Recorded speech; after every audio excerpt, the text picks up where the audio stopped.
Hi friends, ఈరోజు అయితే మేము బంగాళదుంప గుడ్డు కలిపి అయితే కర్రీ అయితే చేయబోతున్నాం.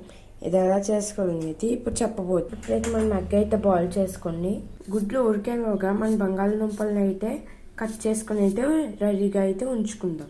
ఇప్పుడైతే మనం స్టవ్ ఆన్ చేసుకొని కళాయి పెట్టుకుని ఆ కళాయిలో అయితే నూనె అయితే వేసుకోవాలి. ఇప్పుడైతే మనం చిటికెడు పసుపు అయితే వేసుకుందాం. కొద్దిగా చిన్నగా ఘాటు పెట్టుకుని అందులోకి అయితే వేసుకుందాం.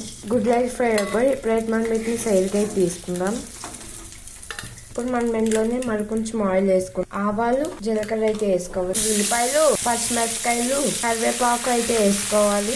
దంచుకున్న అల్లం తెల్లుల్లి పేస్ట్ అయితే వేసుకోవాలి. దీన్ని అటు కలుపుకొని బాగా ఫ్రై అయితే చేసుకోవాలి. సేపు అయితే ఫ్రై అయిపోయి ఇప్పుడైతే మనం బంగాళదుంపలు అయితే వేసుకుందాం. ఇప్పుడైతే చిటికెడు పసుపు అయితే వేసుకుందాం. మీరు రుచికి తగిన సాల్ట్ అయితే వేసుకోవాలి. ఇప్పుడు దీన్ని అటు కలుపుకొని సిమ్లో పెట్టి మూత అయితే పెట్టుకోవాలి. ఇప్పుడైతే మనం మూత తీసి అయితే చూసుకుందాం. బాగా ఉడికిపోయింది. ఇప్పుడైతే మీరు రుచికి తగినంత కారం అయితే వేసుకోవాలి. ఇప్పుడైతే కొద్దిగా చికెన్ మసాలా అయితే వేసుకుంటాం.